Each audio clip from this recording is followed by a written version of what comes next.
आज सर ऐसा हुआ कि मेरे सवाल कम पड़ गए आपके जवाबों के आगे, तो आज वाकई आपने देखो, आप अभी हमारे साथ में सबसे चर्चित राजनेता कांग्रेस पार्टी से बिलोंग करते हैं। लेकिन हम दूसरी तरफ बात करें कि यहाँ पर आपके भाई भी हैं, शैलेंद्र जैन, भारतीय जनता पार्टी से विधायक हैं और लगातार 3 बार विधायक रह चुके हैं। जब सागर का महापौर का चुनाव हुआ तो उसमें कांग्रेस ने निधि जैन के ऊपर अपना विश्वास व्यक्त किया था। पूर्व मुख्यमंत्री आदरणीय कमलनाथ जी ने पुनः हम लोगों को बुलाकर इस बात को कहा, कई बार कहा कि विधानसभा चुनाव में आपको निश्चित रूप से सागर से लड़ना है। तो अभी ruling party Bharatiya Janata party सरकार की हम बात करें तो कई जनहितैषी योजनाएं निकाल रही है। लगातार गैस का सिलेंडर इतना महंगा, सारी महंगाई, पेट्रोल डीजल अगर आप देखें तो हिंदुस्तान में सबसे महंगा मध्य प्रदेश में मिल रहा है। बिजली के लिए भी उन्होंने कहा कि बिजली की इतनी दरें बढ़ गई हैं कि 100 यूनिट तक हम फ्री देंगे, उसके बाद अगले 100 यूनिट तक हम हाफ देंगे।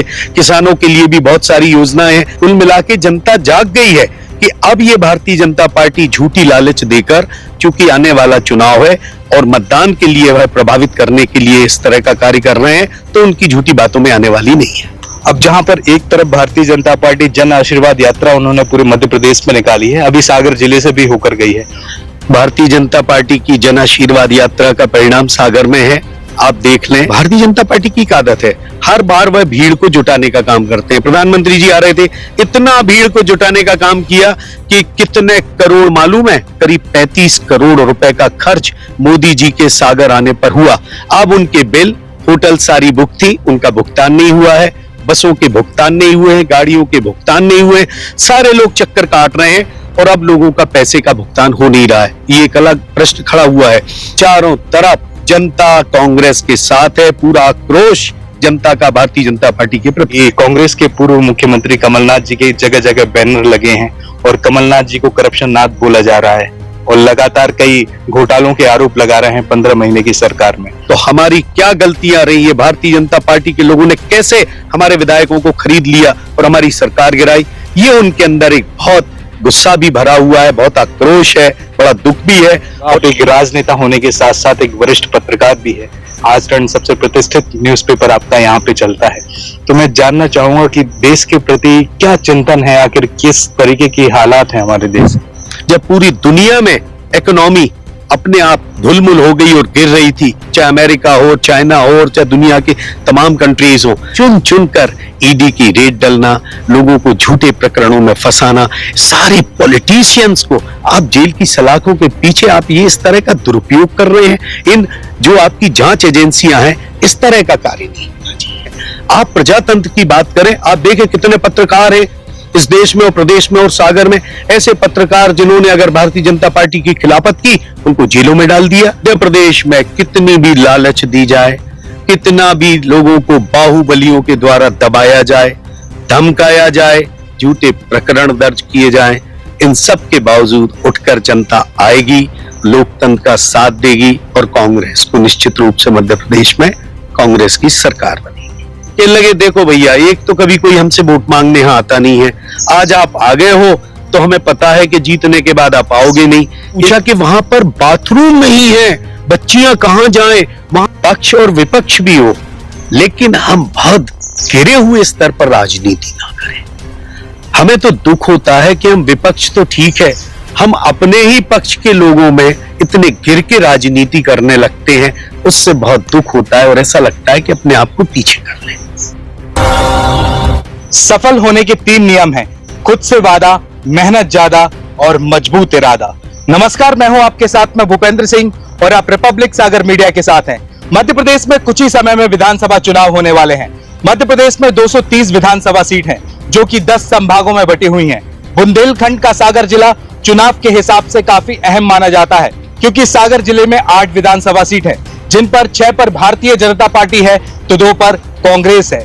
अभी जैसा कि आपको जानकारी है कि चुनावी हलचलें मध्य प्रदेश में काफी तेज हो गई हैं। बुंदेलखंड की हम बात करें तो बुंदेलखंड के सागर जिले में भी चुनावी हलचलें काफी तेज हुई हैं। यहाँ पर भारतीय जनता पार्टी के कई नेताओं में एंटी इनकम्बेंसी का रोल भी देखने के लिए मिला है। लेकिन इसी बीच हम बात करेंगे सागर विधानसभा क्षेत्र की। सागर विधानसभा क्षेत्र से अभी हमारे साथ में सबसे चर्चित राजनेता कांग्रेस पार्टी से बिलोंग करते हैं माननीय सुनील जैन जी, जो देवरी विधानसभा क्षेत्र के पूर्व विधायक भी रहे हैं तो सर बहुत बहुत स्वागत है आपका हमारे धन्यवाद धन्यवाद। सर सबसे पहले हम जानना चाहेंगे कि मध्य प्रदेश के 2018 के विधानसभा चुनाव में कांग्रेस की सरकार बनी थी, फिर कांग्रेस की सरकार गिरी। अब 2023 के विधानसभा चुनाव आगामी है। अब 23 के विधानसभा चुनाव में क्या आपको दिख रहा है, परिवेश क्या लग रहा है मध्य प्रदेश का? 2018 में जनता ने कांग्रेस को बहुमत दिया था और अच्छा बहुमत था और कमलनाथ जी की सरकार ने बहुत अच्छे कार्य किए, किंतु जो भी कुछ उठापटक रही और जिसको बल्कि यही कहेंगे कि भारतीय जनता पार्टी ने हमारी सरकार से हमारे कुछ विधायकों को चुराया और उन्होंने अपनी सरकार को बनाया, और जिस तरह उन्होंने यह पैसों के दम पर ये राजनीति करके उन्होंने सरकार बनाई है, ये पूरे प्रदेश ने देखा है और निश्चित रूप से आने वाले इस 2023 के चुनाव में इसका जवाब जनता निश्चित रूप से उन्हें देगी। सागर विधानसभा क्षेत्र की हम बात करें तो आपका कांग्रेस पार्टी से प्रबल दावेदारों में नाम आ रहा है, लेकिन हम दूसरी तरफ बात करें कि यहाँ पर आपके भाई भी हैं, शैलेंद्र जैन भारतीय जनता पार्टी से विधायक हैं और लगातार 3 बार विधायक रह चुके हैं, तो कैसे आप उसको फेस कर पाएंगे या आप संगठन पर कितने खरा उतरेंगे संगठन के लिए? ये अभी 2022 में जुलाई में जब सागर का महापौर का चुनाव हुआ तो उसमें कांग्रेस ने निधि जैन के ऊपर अपना विश्वास व्यक्त किया था और पूरी जनता ने उन्हें भरपूर समर्थन भी दिया, किंतु परिणाम विपरीत रहा। उसके कई कारण रहे, लेकिन ठीक है। तो उस परफॉर्मेंस को देखते हुए हमारे प्रदेश कांग्रेस के अध्यक्ष पूर्व मुख्यमंत्री आदरणीय कमलनाथ जी ने पुनः हम लोगों को बुलाकर इस बात को कहा, कई बार कहा कि विधानसभा चुनाव में आपको निश्चित रूप से सागर से लड़ना है। अब उनके अभी सर्वे चल रहे हैं और मुझे पूरी उम्मीद है कि सर्वे, क्योंकि ये बहुत अच्छा है, कमलनाथ जी के जो सर्वे हैं वो निश्चित रूप से पार्टी से जीतने वाले प्रत्याशी को उभार कर लेकर आते हैं। तो वही सर्वे अगर हम लोगों के पक्ष में आता है तो निश्चित रूप से हम लोग लड़ने के लिए तैयार हैं। मध्य प्रदेश में जैसे जैसे विधानसभा चुनाव नजदीक आ रहे हैं तो अभी ruling party Bharatiya Janata party सरकार की हम बात करें तो कई जनहितैषी योजनाएं निकाल रही है, जैसे कि आपको जानकारी है कि लाडली लक्ष्मी योजना निकाली, पहले 1000 वितरित किए सभी महिलाओं के लिए, अब 1250, ऐसे करके 3000 रुपए तक का स्लैब बनाया गया है। जीत मतलब सीखो और कमाओ की योजना बनाई गई है, तो इसका स्थानीय प्रभाव क्या है, आपके आकलन में क्या लगता है? कमलनाथ जी का बढ़ता हुआ जनाधार देखकर और भारतीय जनता पार्टी से पूरी जनता की नाराजगी, 18 वर्ष का कार्यकाल, उस दौरान इस तरह की कोई जनता के लिए योजनाएं नहीं थी। लगातार गैस का सिलेंडर इतना महंगा, सारी महंगाई, पेट्रोल डीजल अगर आप देखें तो हिंदुस्तान में सबसे महंगा मध्य प्रदेश में मिल रहा है। ये सारी चीजें जनता देख रही है और अब जनता इन सारी चीजों से थक गई है और इस बार कांग्रेस के लिए पूरा समर्थन देने का मन बना लिया है। कमलनाथ जी ने अगर कुछ अच्छी बातें जनता के लिए रखी, उन्होंने देखा, इस बात को महसूस किया कि गैस का सिलेंडर बहुत महंगा है, हम 500 रुपए में देंगे, लोगों के लिए, महिलाओं के लिए खास तौर से उन्होंने बिना कोई भेदभाव के पूरी निष्पक्षता के साथ उन्होंने कहा कि घर की प्रत्येक महिला के लिए हम 1500 रुपए प्रति माह उनके लिए देंगे, और अन्य बिजली के लिए भी उन्होंने कहा कि बिजली की इतनी दरें बढ़ गई हैं कि 100 यूनिट तक हम फ्री देंगे, उसके बाद अगले 100 यूनिट तक हम हाफ देंगे। किसानों के लिए भी बहुत सारी योजनाएं हैं। ये जब कमलनाथ जी लेकर आए तब भारतीय जनता पार्टी की आंख खुली और उनके मुख्यमंत्री आदरणीय शिवराज सिंह जी अब वह लगातार घोषणाएं कर रहे हैं। महिलाओं के लिए लाडली लक्ष्मी के नाम पर पहले 1000 रुपए, 1250, आगे धीरे धीरे इस तरह की, और मात्र उन्होंने रक्षाबंधन के समय 500 रुपए में जब गैस सिलेंडर 2 दिन देने की बात कही तो मालूम पड़ा कि पूरे मध्य प्रदेश में शायद है 2, 4, 5, 10, 20 महिलाओं के लिए इसका लाभ मिला हो। कुल मिला के जनता जाग गई है कि अब ये भारतीय जनता पार्टी झूठी लालच देकर, चूंकि आने वाला चुनाव है और मतदान के लिए वह प्रभावित करने के लिए इस तरह का कार्य कर रहे हैं, तो उनकी झूठी बातों में आने वाली नहीं है। अब जहां पर एक तरफ भारतीय जनता पार्टी जन आशीर्वाद यात्रा उन्होंने पूरे मध्य प्रदेश में निकाली है, अभी सागर जिले से भी होकर गई है, और दूसरी तरफ कांग्रेस भी जन आक्रोश रैली निकाल रही है, अभी 27 और 29 तारीख को सागर में प्रवेश करेगी। लेकिन इस जन आक्रोश यात्रा से क्या संदेश देना चाहते हैं आप जनता? भारतीय जनता पार्टी की जन आशीर्वाद यात्रा का परिणाम सागर में है।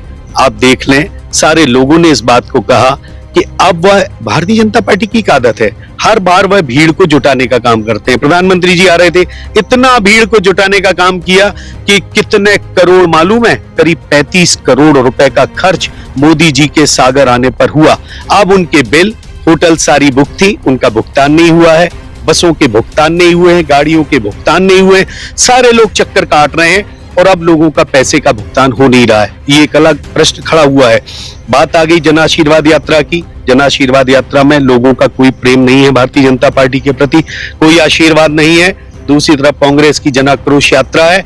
चारों तरफ देख लें, बुंदेलखंड से लेके और पूरे मध्य प्रदेश के कोने कोने से 7 जगह से निकल रही है। हर जगह आप देखें, चारों तरफ जनता कांग्रेस के साथ है। पूरा आक्रोश जनता का भारतीय जनता पार्टी के प्रति है। आपने भी कुछ समय पहले देखा होगा और लगातार ही कंसिस्टेंसी के साथ में चल रहा है कि कांग्रेस के पूर्व मुख्यमंत्री कमलनाथ जी के जगह जगह बैनर लगे हैं और कमलनाथ जी को करप्शन नाथ बोला जा रहा है और लगातार कई घोटालों के आरोप लगा रहे हैं 15 महीने की सरकार में।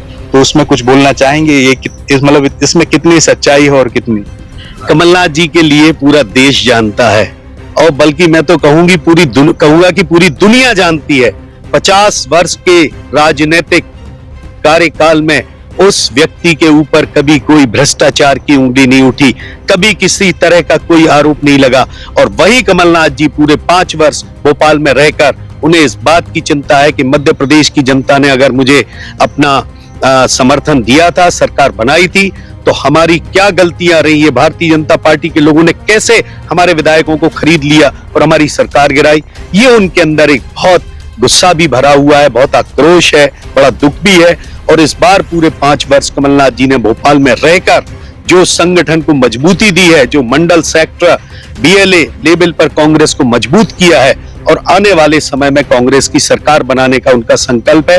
कमलनाथ जी के ऊपर कभी किसी भ्रष्टाचार की कोई उंगली नहीं उठी। दूसरी तरफ इन्होंने जितने बैनर पोस्टर लगाए हैं, ये जो भी झूठे आरोप लगा रहे हैं, ये सब निराधार हैं। ये बात सत्य है कि शिवराज सिंह एक ऐसा चेहरा जो भारतीय जनता पार्टी का मुख्यमंत्री जी के प्रति है, उससे जनता ऊब गई है। मामा कहते हैं, कभी कुछ कहते हैं, कभी कुछ कहते हैं, लेकिन अब लोगों का शिवराज जी के प्रति कोई समर्थन नहीं बचता है। अब हम स्पेसिफिक सागर विधानसभा क्षेत्र की हम बात करेंगे। सागर विधानसभा क्षेत्र के 3 कार्यकाल रहे भारतीय जनता पार्टी के, लेकिन आप सागर विधानसभा क्षेत्र को देखने का आपका नजरिया कैसा है और आपको क्या लगता है कि सागर विधानसभा क्षेत्र में ऐसे कौन कौन से कार्य हैं जो हो सकते हैं या किसी कारण नहीं हो पाए? सागर को स्मार्ट सिटी का दर्जा मिला। हम लोगों को लगा, पूरी जनता को भी लगा था कि स्मार्ट सिटी के माध्यम से निश्चित रूप से सागर में एक परिवर्तन आएगा और विकास दिखेगा। किंतु आप चले जाएं, सबसे बड़ा तो जो हमारा पुराना सागर का तालाब था, हमें स्मार्ट सिटी को छोड़ दो, वो हमारा बेहतर था। क्या हालत कर दी उस तालाब को खोदने के नाम पर, सिल्ट निकालने के नाम पर, सिवाय भ्रष्टाचार के कुछ नहीं हुआ है। वह सागर का तालाब अपनी बहुत दयनीय स्थिति को है। छोटा तालाब है, वह भी बुरी स्थिति को प्राप्त है। अगर आप देखें, आप कहते हैं कि 24 घंटे हम पानी उपलब्ध कराएंगे, उसके लिए एक कार्य किया गया। पूरी वार्डों में, गली गली में सारी गलियां खुदी पड़ी हैं, नालियां भरी पड़ी हैं। आप देखें, लोगों को सीवरेज की पाइपलाइन लोगों की जोड़ दी है, वो भर गए हैं, वो सारी उनके वो ड्रम्स भर गए हैं, उनको खाली नहीं किया। अभी तक कहीं उसका ड्रेनेज सिस्टम ही नहीं बना कि कहां वो निकालने वाले हैं इस गंदगी के लिए, कोई सिस्टम नहीं है। और लोग जुड़ गए, वहां लोगों के घरों में जो सेप्टिक टैंक है वो भर गए हैं, बदबू आ रही है। पेयजल की बात है, कोई पेयजल का उपलब्ध नहीं है लोगों के लिए। 24 घंटे तो ठीक है, 3-3 दिन में आज पानी आ रहा है, लोगों को पेयजल मिल रहा है। अगला सवाल मैं आपसे सर करूंगा। आप एक राजनेता होने के साथ साथ एक वरिष्ठ पत्रकार भी है। आज तक सबसे प्रतिष्ठित न्यूज़पेपर आपका यहाँ पे चलता है, तो मैं जानना चाहूंगा कि देश के प्रति क्या चिंतन है, आखिर किस तरीके की हालात हैं हमारे देश? एक बड़ी निष्पक्षता के साथ में इस बात को कहना चाहता हूं, क्योंकि आपने इस बात को कहा है कि एक अखबार से भी मैं जुड़ा हुआ हूं और पूरी निष्ठा, ईमानदारी और निष्पक्षता के साथ हम 33 वर्षों से उसको आचरण को प्रकाशित भी कर रहे हैं। कभी हम लोगों ने किसी तरह की पार्शियलिटी नहीं की। मैं कहना चाहता हूं कि देखो, जब एक लंबे समय कांग्रेस ने पूरे देश में राज किया, विकास भी किया, और कांग्रेस की एक बहुत बड़ी उपलब्धि थी कि उन्होंने मनमोहन सिंह जैसे व्यक्ति को ढूंढ के इस देश का फाइनेंस मिनिस्टर बनाया। जब पूरी दुनिया में इकोनॉमी अपने आप धुलमुल हो गई और गिर रही थी, चाहे अमेरिका हो, चाइना हो, चाहे दुनिया की तमाम कंट्रीज हो, लेकिन भारत की इकोनॉमी अपनी सुदृढ़ रही। उसके बाद लोगों को एक परिवर्तन लगा, मोदी जी के रूप में सामने आए। मोदी जी ने बहुत सपने दिखाए, कई तरह की बातें हुई, ये सारी चीजें आई, इसमें कोई दो मत नहीं।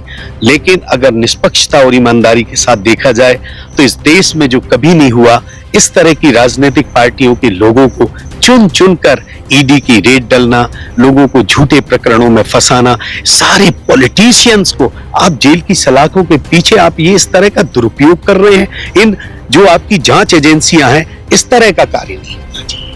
ये मैं इसके बहुत खिलाफ हूं। ये सारा ऐसा ही मध्य प्रदेश में हुआ, ऐसा ही सागर जिले में हुआ। तमाम मंत्री अगर हैं, अगर कोई भारतीय जनता पार्टी के खिलाफ बोलता है, अगर उनके खिलाफ जाकर कांग्रेस के बैनर के नीचे धरना प्रदर्शन में शामिल हो जाता है, तो शाम को उसके ऊपर झूठी प्रकरण दर्ज होते हैं। ये कहां का न्याय? ये प्रजातंत्र नहीं है।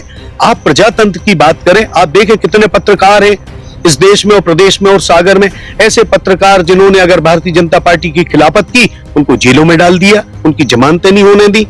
इस शर्त पर जमानत हुई कि अब आप बाहर आओगे और आप हमारे गुणगान गाओगे और हमारे खिलाफत नहीं करेंगे, तब आपकी जमानत हो सकती है। ये किस तरह का प्रजातंत्र है? ये प्रजातंत्र नहीं है। मैं चाहता हूं कि इस देश में वही प्रजातंत्र होना चाहिए जो नेहरू जी के समय और महात्मा गांधी के समय जब हमारे देश को स्वतंत्रता मिली, और उसके बाद एक नए प्रजातंत्र की लोगों ने कल्पना की थी, और वह प्रजातंत्र हमारे सामने था।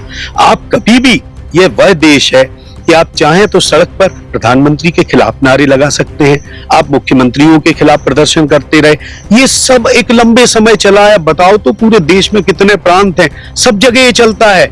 यहाँ आप देखें, साउथ में चले जाएं, साउथ के लोगों की तो यहाँ मध्य प्रदेश में कभी लोगों को जानकारियां नहीं मिलती। वहां भी किस तरह के चुनाव होते हैं और होते रहे हैं। लेकिन भारतीय जनता पार्टी के द्वारा बहुत, चाहे गोवा का इलेक्शन हो, चाहे कई आप देख लें, इस बार तो आप कर्नाटक के इलेक्शन में क्या नहीं किया गया, वो सारी चीजें, सारे हथकंडे अपनाए गए कि किस तरह चुनाव को प्रभावित किया जाए। लेकिन जब जनता अगर एक बार मन बना लेती है, तो वही हुआ कि जनता ने मोदी जी के विरोध में इस बार पूरा संकल्प लिया और खड़ी हो गई, और कर्नाटक में कांग्रेस की सरकार बनी, हिमाचल में कांग्रेस की सरकार बनी। और इसी बार अब आप देखें आने वाले समय में कि मध्य प्रदेश में कितनी भी लालच दी जाए, कितना भी लोगों को बाहुबलियों के द्वारा दबाया जाए, धमकाया जाए, झूठे प्रकरण दर्ज किए जाएं, इन सब के बावजूद उठकर जनता आएगी, लोकतंत्र का साथ देगी, और कांग्रेस को निश्चित रूप से मध्य प्रदेश में कांग्रेस की सरकार बनेगी। अगला सवाल हम सर आपसे करेंगे, इतना बड़ा आपका राजनीतिक करियर रहा है, राजनीतिक करियर के कोई ऐसे अनमोल पल जिनको आप कभी भुला ना सकें, ऐसी कोई घटना आपके जीवन में घटी है? निश्चित रूप से घटी है। 93 में जब मुझे कांग्रेस पार्टी ने देवरी से टिकट दिया, उस समय मेरी उम्र भी काफी कम थी, करीब 25-26 साल हो गई, तो मुझे भी नहीं मालूम था कि राजनीति क्या होती है। और जब हम प्रचार में अपने देवरी, मेरे साथ मेरी पत्नी निधि, नहीं शायद निधि उस समय उस क्षण नहीं थी, वो अलग थी कहीं प्रचार में, तो हम देवरी के केसली विकास खंड है, जो कि बहुत ही आदिवासी लोग वहां पर रहते हैं हमारे भाई, तो वहां पर एक गुटोरी गांव है, तो वहां पर प्रचार में पहुंचे, तो बैठे, तो लोगों ने जब मुझे पानी दिया, तो कांच का ग्लास था, तो मैंने अनुभव किया उसमें बहुत कुछ तैर रहा था, बड़ा अजीब से। तो मैं घबरा गया, मैंने कहा ये क्या है? कहने लगे हम लोग ऐसे ही पानी पीते हैं। तो उसको देखकर निश्चित रूप से मुझे बड़ा दुख हुआ, और मैंने कहा कि क्यों यहाँ पर कोई पानी का स्रोत नहीं है? कहने लगे एक स्रोत है, कहने लगे कि वो हम आपको दिखा रहे। तो हमने कहा नहीं कोई बात नहीं, आप बता दो, हम आने वाले समय में चुनाव के बाद हम आपके पूर्ति कर देंगे पानी की। कहने लगे देखो भैया, एक तो कभी कोई हमसे वोट मांगने यहाँ आता नहीं है, आज आप आ गए हो तो हमें पता है कि जीतने के बाद आप आओगे नहीं, इसलिए आप तो हमारा वो स्रोत देख लो कि हम पानी कहां से लाते। तो मैं तो बच्चे ही था, मैंने कहा चलो चलते हैं, खटाक से दौड़ते हुए पहुंचे।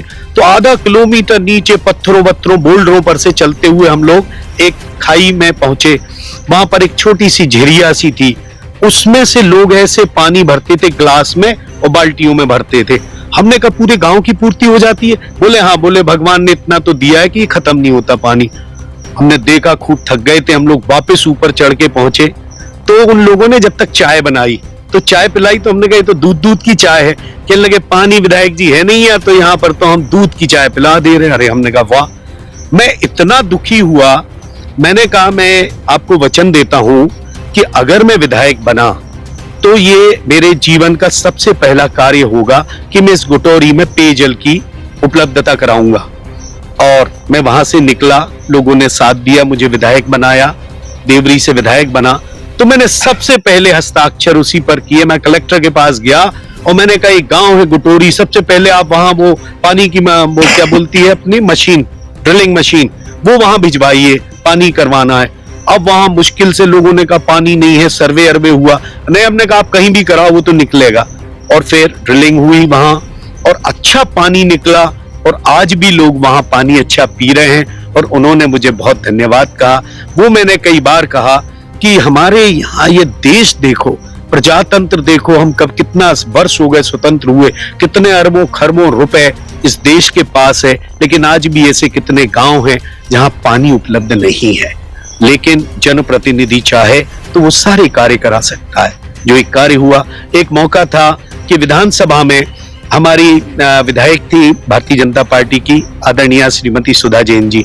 सुधा जैन जी का एक प्रश्न था कि सागर में गर्ल्स डिग्री कॉलेज है। उस समय ये पूरे बुंदेलखंड में एक ही गर्ल्स का कॉलेज था। ये आपका दूसरा किस्सा है। हाँ, दूसरा किस्सा। तो गर्ल्स डिग्री कॉलेज में उन्होंने लगाया, उच्च शिक्षा मंत्री थे आदरणीय मुकेश नायक जी, तो उन्होंने प्रश्न लगाया और जब वो लगा तो उन्होंने पूछा कि वहां पर बाथरूम नहीं है, बच्चियां कहां जाएं, वहां मात्र 6 कमरे हैं। तो हम चाहते हैं वहां के हजारों छात्राएं पढ़ रही हैं, उनकी उपलब्धता आप रूम की करवाएं, कुछ कमरे बनवाएं, बाथरूम बनवाएं। तो मुकेश नायक जी उच्च शिक्षा मंत्री जी थे, जैसा मंत्री जवाब देते हैं, उन्होंने कहा ठीक है मैं जांच करवा लूंगा और कोशिश करूंगा बनवाने की।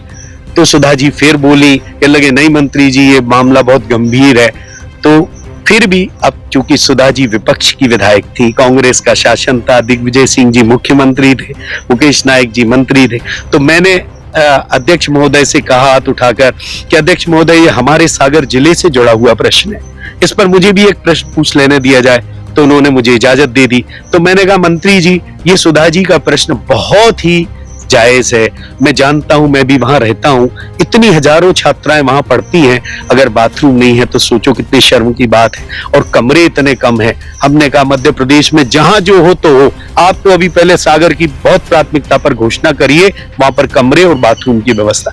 तो मुकेश नायक जी खड़े हुए, उन्होंने कहा कि हमारे भाई सुनील जैन जो हमारे मित्र भी हैं, उन्होंने अगर इस बात को वाकई कहा है तो मैं सुधा जी की इस बात का प्रश्न के लिए मैं करता हूं, और वर्तमान में जितने गर्ल्स डिग्री कॉलेज में कमरे हैं उतने और कमरे बनवाने की घोषणा करता हूं और वहां पर बाथरूम बनवाने की घोषणा करता हूं। तो ये सब काम बड़ी प्राथमिकता के थे और हुए।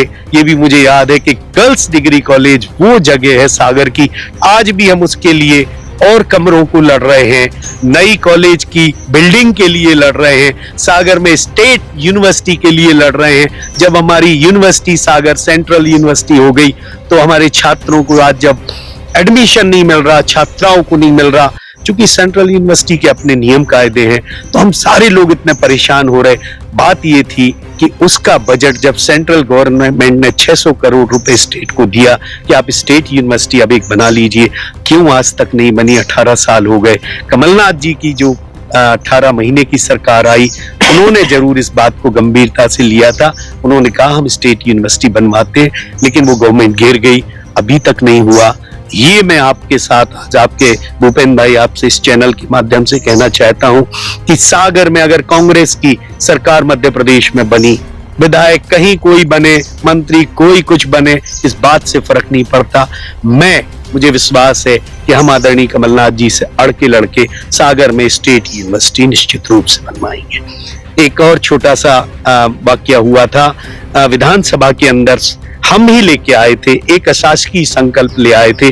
उस समय आचार्य विद्यासागर महाराज, क्योंकि उनके पास बहुत जाते थे हम लोग, बहुत पुरानी बात है, गुरुदेव खूब आशीर्वाद देते थे, तो हमसे कहते थे बेटा तुम्हें इस बात को सुनील ध्यान रखना चाहिए कि गौवध बंद होना चाहिए इस देश में।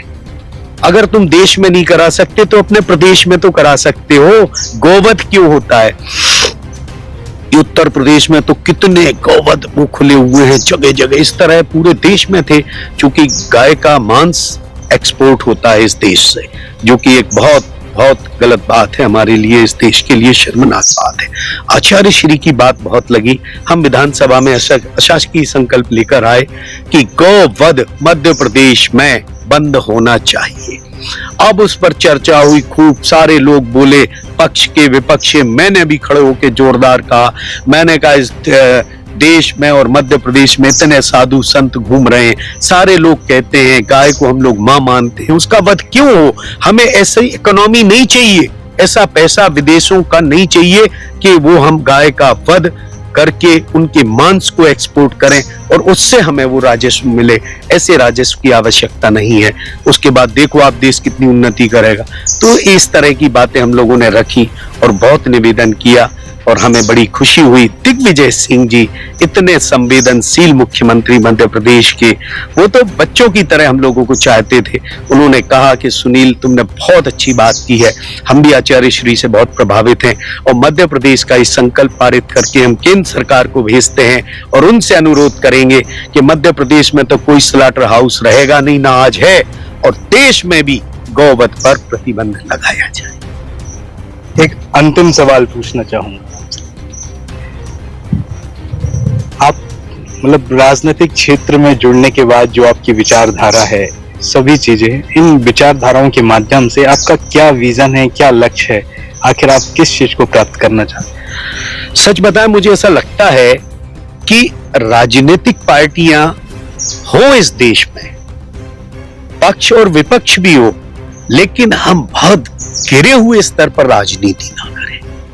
हमें तो दुख होता है कि हम विपक्ष तो ठीक है, हम अपने ही पक्ष के लोगों में इतने गिर के राजनीति करने लगते हैं, उससे बहुत दुख होता है और ऐसा लगता है कि अपने आप को पीछे कर लें। सच बताएं आपको, एक देवरी में विधायक बने थे, इतना लाड़ प्यार लोगों ने दिया, सब दिया। हम अपने बच्चों के साथ बैठते हैं, परिधि हमारी बड़ी डॉटर है, उसकी शादी हो गई, समृद्धि हमारी छोटी बिटिया है, वो सुप्रीम कोर्ट में एडवोकेट है, वो मध्य प्रदेश की टॉपर रही। फिर उसने AOR का जब एग्जाम दिया, जो बहुत कठिन होता है, सुप्रीम कोर्ट में कहलाता है एडवोकेट ऑन रिकॉर्ड्स। बड़े बड़े सुप्रीम कोर्ट के 30-35 साल के एक्सपीरियंस्ड वकील जो नामी है, वो भी AOR नहीं होते हैं। उसमें हमारी बिटिया ने, समृद्धि ने, फर्स्ट अटेम्प्ट में टॉप करके क्लियर किया। इतने बड़े बड़े तनखाजी वगैरह, विवेक तनखाजी और सीनियर वकीलों ने बधाई दी, कहा कि समृद्धि का बहुत अच्छा है परफॉर्मेंस, तो वो बहुत अच्छा कर दी। निधि खुद बहुत ही पॉजिटिव है, हमारी पत्नी। मतलब अभी महापौर के चुनाव में लड़े थे, मैं बता रहा हूं कि सागर के लिए क्या कुछ कर सकती थी वो, बहुत कुछ। और सागर की जनता भी समझती थी कि निधि के अंदर बहुत क्षमताएं हैं, लेकिन क्या करें, इन भारतीय जनता पार्टी के लोगों ने, अगर निष्पक्ष लोकतांत्रिक परंपरा से चुनाव होता तो इतने भारी बहुमत से निधि को जीतना था, लेकिन वही हुआ। वही बूथ कैप्चरिंग हुई, वही रात में अनाज की वितरण करने को दुकानें खुली।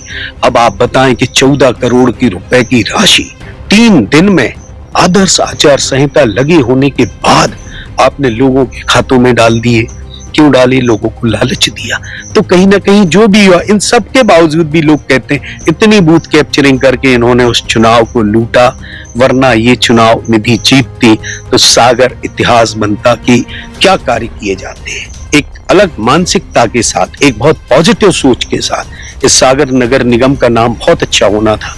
खैर कोई बात नहीं, राजनीति में अगर आगे मौका मिले चाहे ना मिले, हम लोग बहुत पॉजिटिव अप्रोच वाले हैं, कभी नेगेटिव अप्रोच और सोच रखते ही नहीं। भूपेंद्र भाई आपको बता रहे, ना इतनी नेगेटिविटी रखी किसी के बारे में, इसलिए कि हर आदमी स्वतंत्र है, हर आदमी को अपना कार्य करने की स्वतंत्रता है। भैया किसी की भारतीय जनता पार्टी के प्रति है लॉयल्टी, अपना करो। हमारे ही घर परिवार में जब परिवार के दूसरे लोग बोलते हैं और लोग तारीफ करते हैं किसी अच्छे कार्य की, जब मोदी जी की भी कहते हैं कि देश में देखो क्या रोडें बन रही हैं, ये हमने कहा बहुत अच्छी बात है। तो हमने कहा ये शुरुआत अटल बिहारी वाजपेयी जी ने की थी, उस आदमी का नाम नहीं लिया जाता।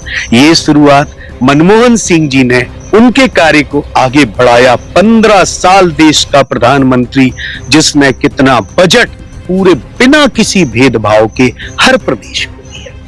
ये कहलाती है राजनीतिक सोच। देश और पूरे प्रदेश हमारा होता है, लेकिन आज की मानसिकता ये हो गई है कि कहां हमारे पार्टी के प्रांत हैं, हम उनको प्राथमिकता देंगे। जहां उनने कहा विपक्ष के हैं, भले किसी भी पार्टी को विपक्ष के हैं, मतलब हमें उसे कमजोर करना है। अब एक और मुद्दा आ गया कि हम विपक्ष को खत्म ही कर देंगे। तो ये विपक्ष को खत्म करना मतलब आप पूरा प्रजातंत्र को क्या करना चाहते हैं, तहस नहस करना चाहते हैं, उसको खत्म करना चाहते हैं। ये अच्छी मानसिकता नहीं है। स्वच्छता के साथ, अच्छी मानसिकता के साथ राजनीतिज्ञों को आगे आना चाहिए। जिसको टिकट मिले सब अपने मिलके जुल के करें, कोई नेगेटिविटी ना रखें। होता यह है कि हमारे अंदर कुछ और होता है, दिमाग में कुछ और होता है और जबान पर कुछ और होता है। इन चीजों से लोगों में बहुत ज्यादा होती है, तो कटुता इतनी बढ़ जाती है कि दुश्मनियां हो जाती हैं। लोग एक दूसरे को दुश्मन मान लगते हैं। गेट के बाहर निकलो तो ऐसा लगता है अपोजिशन वाले जैसे हमारे दुश्मन जा रहे हैं। ये भावना नहीं होना चाहिए। आपके चैनल के माध्यम से मैं चाहता हूं कि सारे लोग, सबसे पहले हम एक अच्छे इंसान में हम राजनीति बने और राजनीति को भी लोगों को अच्छे से हंसते खेलते हुए लोना चाहिए। ऐसा नहीं कि बिल्कुल मरे जा रहे राजनीति में कि यही हमारा सब कुछ है, हम इसके बिना जीवन नहीं जी सकते। ये नहीं होना चाहिए। अच्छी भावना के साथ करें, लोग खुशहाल रहें और लोगों की बिना राजनीति में आए भी तो सेवा होती है। इतने अरबपति खरबपति एक से एक इस देश में हैं जो प्रतिदिन कितना दान पुण्य करते हैं, उनकी हम चर्चा ही नहीं करते। हम ही मरे जाते कि सारी सेवाएं हम ही कर लेंगे भैया। तो ये हमारा है, स्वच्छ और अच्छे मन से राजनीति को आगे बढ़ाया जाए और अच्छी राजनीति की जाए। बहुत बहुत धन्यवाद। बहुत बहुत धन्यवाद चैनल के साथ में जुड़ने के लिए। आज सर ऐसा हुआ कि मेरे सवाल कम पड़ गए आपके जवाबों के आगे, तो आज मैं क्लोज किस हिसाब से करूं वो मुझे समझ में नहीं आ रहा है, लेकिन अंत में एक लाइन कहूंगा कि जिस मेहनत के लिए आज आप भाग रहे हैं वही कल आपको सफलता दिलाएगी। तो झोंक दो अपने आप को इस आग में, क्योंकि इसी की चिंगारियां कल आपको हीरा बनाएगी। नमस्कार। बहुत बड़ा एक्सपीरियंस रहा। वाकई यार, है ना? आपने देखो आपके साथ थोड़ी सिटिंग हो नहीं पा रही थी।